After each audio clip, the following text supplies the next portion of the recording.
Hey, what's going on everybody? Commander Crane here, and we are back with another Pioneer deck tech. And today, we're going to be talking about the newest version of Izzet Wizard Prowess. So, although I did recently do a Grixis Wizards deck, that was more of like a mid-rangey tempo deck. This is like a true Prowess aggro deck, and I'm very excited to talk about it today.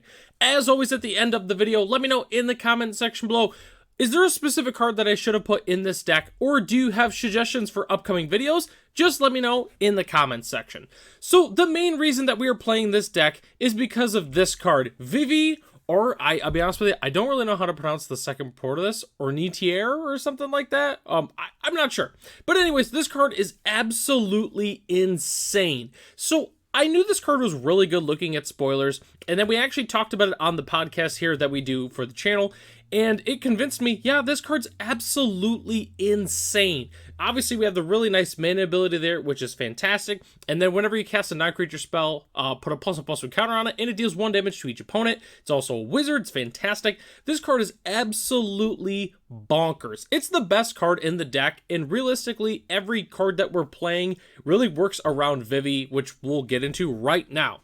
So, the wizards that we're playing in this deck, we're playing 16 of them specifically, and it's relatively straightforward. So we're playing 4 Soulscar Mage, 2 Balmor Battle Mage Captain, and 4 Slickshot Show Off. I love Soulscar and Slickshot, they're both fantastic in a deck like this.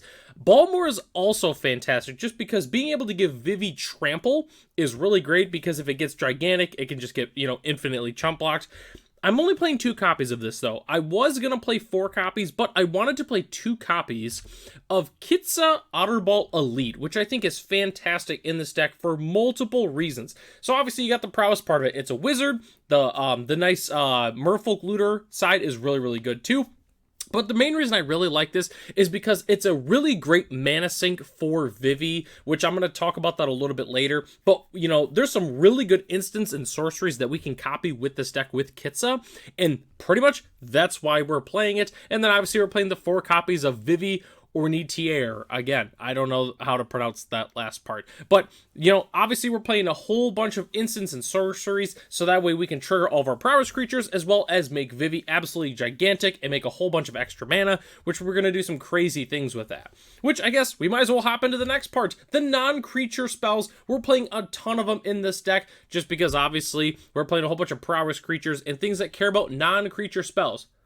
So, we're playing 4 copies of Storm Chaser's Talent and 4 copies of Kumano Faces Kakazan in this deck.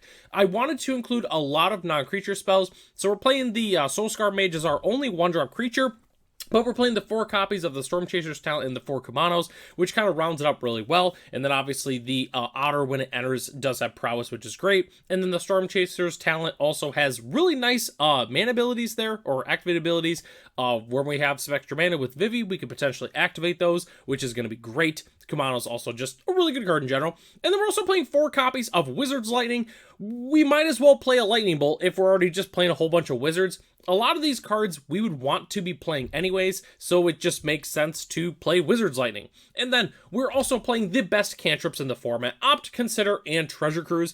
In a perfect world, we can use Kitsa and copy a Treasure Cruise, which is just kind of insane, just in general. But our graveyard's going to be filled up really, really quick just because of all the non-creature spells that we're playing, so it makes sense to play Treasure Cruise in a deck like this. And it can, obviously with Vivi, we can use the extra mana to help also pay the cost for Treasure Cruise in addition to the Delve, and it really just fits the entire deck as a whole.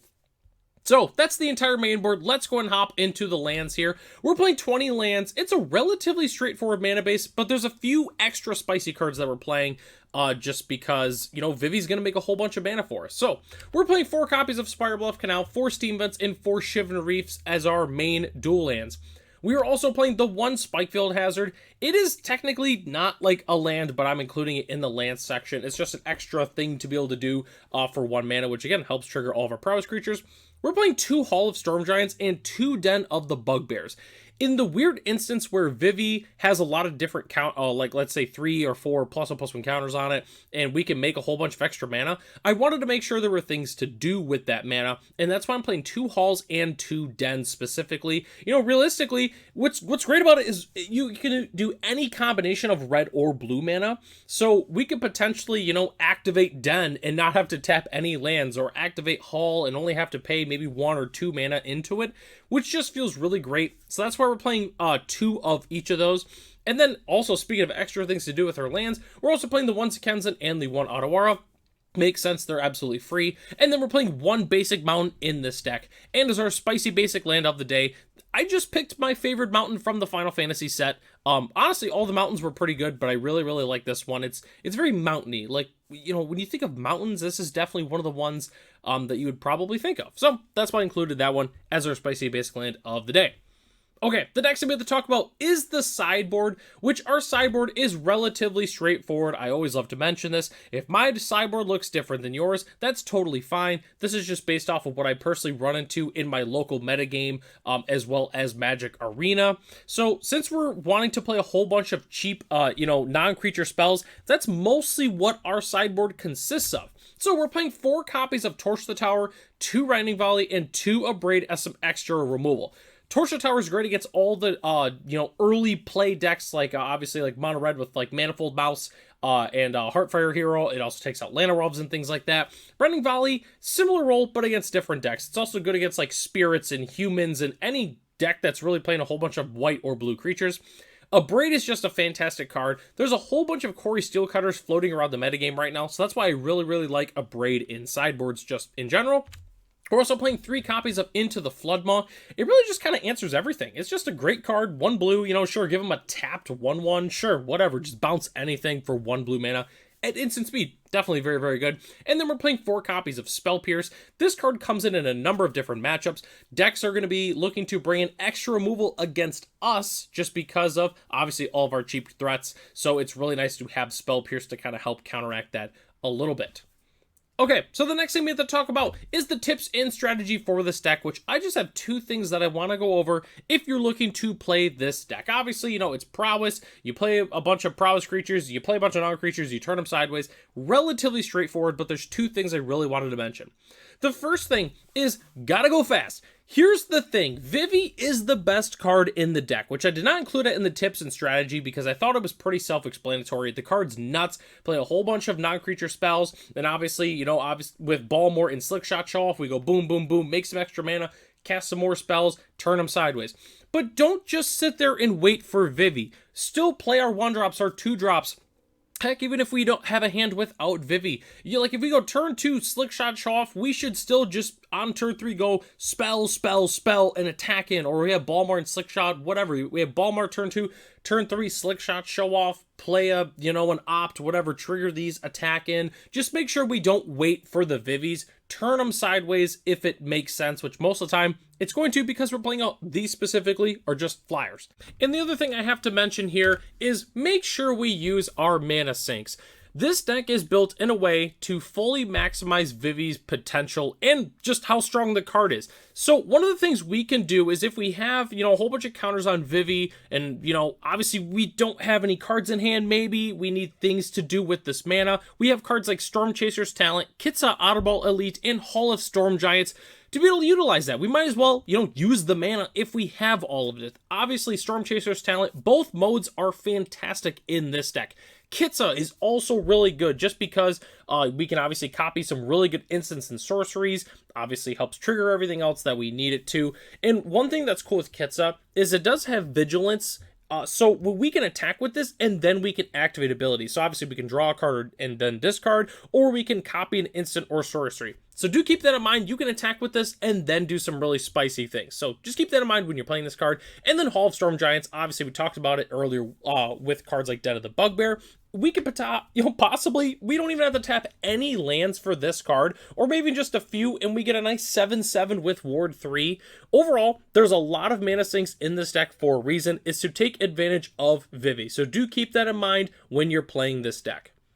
The other thing I have to talk about here is the budget options for the deck. So obviously we can swap out Storm Chaser's Talent and Vivi. Those are definitely the priciest cards that are in this. Vivi, for those, who are maybe curious, like, oh, hey, it shows this card's only $30, or, oh, wow, that's really expensive. So with Vivi, the set is not fully out yet, so I don't know what the exact price of the card is going to be. It's just kind of like my guess of where I think it's going to land. The card is really, really strong, so I wouldn't be surprised if it's even higher than what I listed here today.